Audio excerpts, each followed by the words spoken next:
রাজনীতিতে দলবদল কোনো নতুন বিষয় নয়। প্রায় শোনা যায় 200টা পরিবার ওই দল ছেড়ে এই দলে এলো, কিন্তু কিছু হেভিওয়েট নাম থাকে যারা দল বদল করলে তা নিয়ে জোর চর্চা হয়।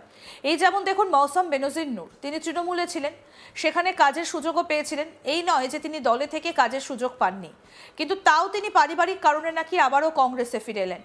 এবার তিনি প্রকাশ্যে চাইলেন ক্ষমা। ভাবছেন তো হঠাৎ কি হলো? তৃণমূলে গিয়ে ভুল করেছিলেন, তাই প্রকাশ্য মঞ্চে মালদার মানুষ তথা কংগ্রেস কর্মী সমর্থকদের কাছে ক্ষমা চাইলেন মৌসম বেনজির নূর। কংগ্রেসে যোগদান করার পর মালদায় ফিরে প্রয়াত গনি খান চৌধুরীর সমাধির সামনে তৈরি করা স্টেজে দাঁড়িয়ে কংগ্রেস ত্যাগ করে তৃণমূলে যাবার জন্য কংগ্রেসের কর্মী সমর্থক ও মালদার মানুষের কাছে ক্ষমা চাইলেন মৌসম বেনজির নূর। কি বললেন শুনবো। সুজাপুরের মানুষ চেয়েছিলেন যে আমি সুজাপুরের বিধায়ক হই। আমাদের দলের নেত্রী সোনিয়াজি, যেহেতু উত্তর মালদার একটা নতুন সিট হয়েছিল, এতজন দাবিদার ছিলেন, কিন্তু উনি আমাকে বেছে নিয়েছিলেন এবং কংগ্রেসের আমি উত্তর মালদার সাংসদ হবার সুযোগ পেয়েছিলাম আপনাদের সবারই দুয়ায় আশীর্বাদে। আপনারা দুবার আমাকে উত্তর মালদার সাংসদ করেছিলেন এবং কোথাও না কোথায় মনে একটা ভয় কাজ করছিল যে বিজেপি হয়তো ক্ষমতায় চলে আসতে পারে। সেই কারণে আমি সিদ্ধান্তটা নিয়েছিলাম। আজকে অনেকেই বলতে পারেন এটা ঠিক সিদ্ধান্ত বা ভুল সিদ্ধান্ত। আমি মনে করি এটা আমার জীবনের একটা অভিজ্ঞতা। কিন্তু আমি আপনাদেরকে একটা কথা বলতে পারি যে হয়তো আমি কংগ্রেস ছেড়ে তৃণমূলে গেছিলাম, কিন্তু আমার মন থেকে আপনারা কখনো যাননি। আমার মনে সবসময় আপনারা ছিলেন, কারণ কংগ্রেস পরিবার আমাদের সকলেরই খুব অন্তরের পরিবার, প্রিয় পরিবার। এবং তখনও তৃণমূলের গিয়েও আমি কিন্তু আপনাদের সবারই কাছে খুব ভালো ব্যবহার পেয়েছি, কারণ কি রাস্তায় ঘাটে আপনাদের সকলেরই সঙ্গে দেখা হয়েছে, কাজ করার সুযোগ পেয়েছি। কিন্তু কাজ করতে গিয়ে মনে হচ্ছিল যে কোথাও একটা আমাদের পরিবার ভাগ হয়ে যাচ্ছে। আমাদের পরিবারের জন্যে, কংগ্রেস পরিবার এবং বরকত সাহেবের পরিবারের জন্যে সব থেকে কষ্টের সময় ছিল 2019-এর লোকসভা নির্বাচন, যখন ইশারা আর আমি একে অপরের বিরুদ্ধে লড়াই করেছিলাম। ওটা আমাদের জন্য সত্যি খুব কষ্টের সময় ছিল, কারণ আমরা এই বাড়িতেই থাকি, একসঙ্গে থাকি। অন্যান্য রাজনৈতিক ব্যক্তিদের মতো আমরা একে অপরের বিরুদ্ধে ঘরেও লড়াই করি, বাইরেও লড়াই করি, ওরকম কিন্তু আমাদের বাড়ির পরিবেশ নেই। বরকত সাহেব কিন্তু সেই শিক্ষা আমাদেরকে দেননি। তাই ভেতর থেকে আমাদের সকলেরই খুব কষ্ট হচ্ছিল, প্রত্যেকটা পরিবারের সদস্য কিন্তু তখন খুব কষ্ট পেয়েছিল। শনিবার কাঞ্চনজঙ্ঘা এক্সপ্রেসে দুপুরে মালদা টাউন স্টেশনে নামেন মৌসম। তার দাদা মালদা দক্ষিণের সাংসদ তথা জেলা কংগ্রেস সভাপতি ঈশা খান চৌধুরী সহ জেলা কংগ্রেস নেতৃত্ব এবং কয়েক হাজার কংগ্রেসের সমর্থক তাকে স্টেশন থেকে অভ্যর্থনা জানায়। এরপর শোভাযাত্রা করে তারা পৌঁছন মালদার কোতোয়ালি ভবনে তাদের বাড়িতে।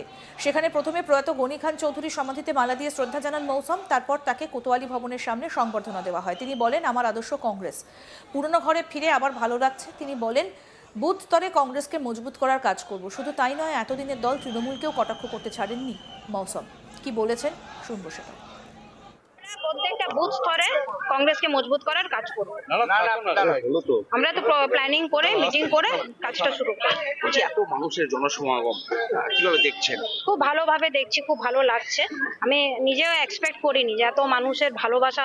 মনে হচ্ছে তো যাইনি দল ছেড়ে, মনে হচ্ছে দলেই ছিলাম, এত ভালোবাসা পাচ্ছি।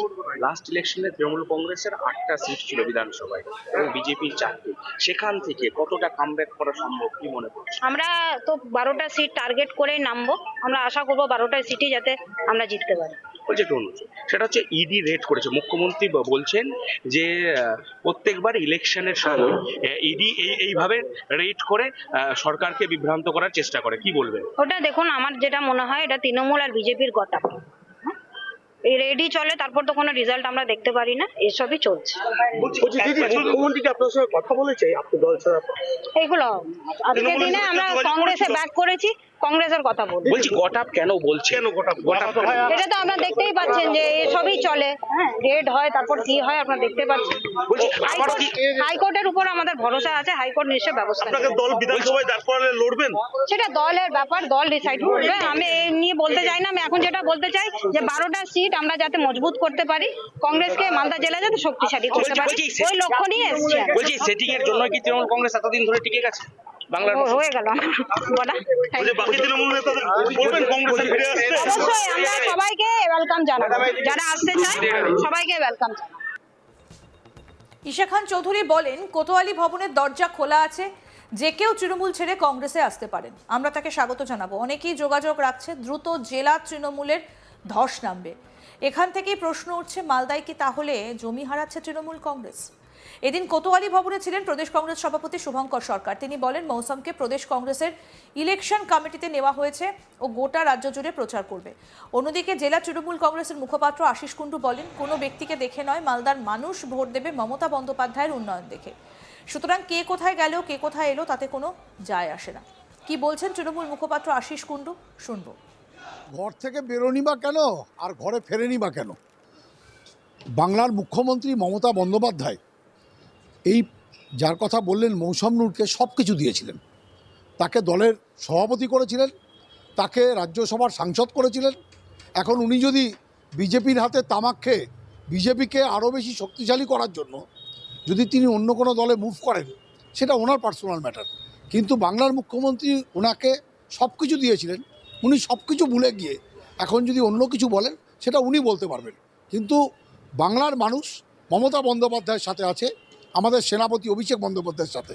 18 সালের পঞ্চায়েত নির্বাচনে এই মৌসুম নুরি কংগ্রেস দলে ছিলেন। তিনি যখন সর্বহারা হয়ে গেছিলেন, যখন সারা মালদা জেলার মানুষ সমস্ত পঞ্চায়েতে গোহারা হেরে গেছিলেন, তখন তিনি দেখলেন যে কংগ্রেসের তার খাওয়াটা শেষ। তখন তিনি তৃণমূল দলে এসেছিলেন, নির্বাচনে দাঁড়ালেন, জিততে পারলেন না। মমতা বন্দ্যোপাধ্যায় তাকে রাজ্যসভার সাংসদ করলো। এবার রাজ্যসভার টার্মটা শেষ হতে হতেই উনি পালিয়ে গেলে আরেকটা দলে গেলেন। এই ধরনের রাজনীতি আমরা পছন্দ করি না, এবং এই ধরনের রাজনীতি যারা করেন তাদেরকে বাংলার মানুষও মেনে নেবেন না। 100বার সুবিধাবাদী, এটা তো সুবিধাবাদীর আচরণ।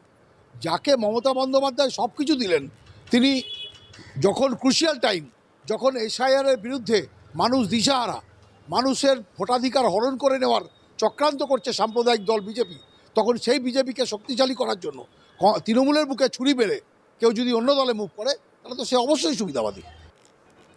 রাজনীতিতে দলবদল কোনো নতুন বিষয় নয়, তবে মৌসুম বেনজির নূর তিনি এতদিন তৃণমূলে ছিলেন, তিনি কংগ্রেসে ফিরেছেন অতি সম্প্রতি, এবং তারপরে তিনি তৃণমূল কংগ্রেসকে আক্রমণ শানিয়েছেন। সে কথাই বলছেন তৃণমূল নেতা, যার বক্তব্য আপনাদের শোনালাম। তিনি বলছেন যে মৌসুম বেনজির নূরকে তৃণমূল কংগ্রেস সব কিছু দিয়েছিলেন, মুখ্যমন্ত্রী সব কিছু দিয়েছিলেন, কিন্তু তারপরেও তিনি আবার কংগ্রেসে ফিরে এলেন। তবে মৌসুম বেনজির নূর তিনি বলছেন যে কংগ্রেসকে শক্ত করার কাজ তিনি করতে চান।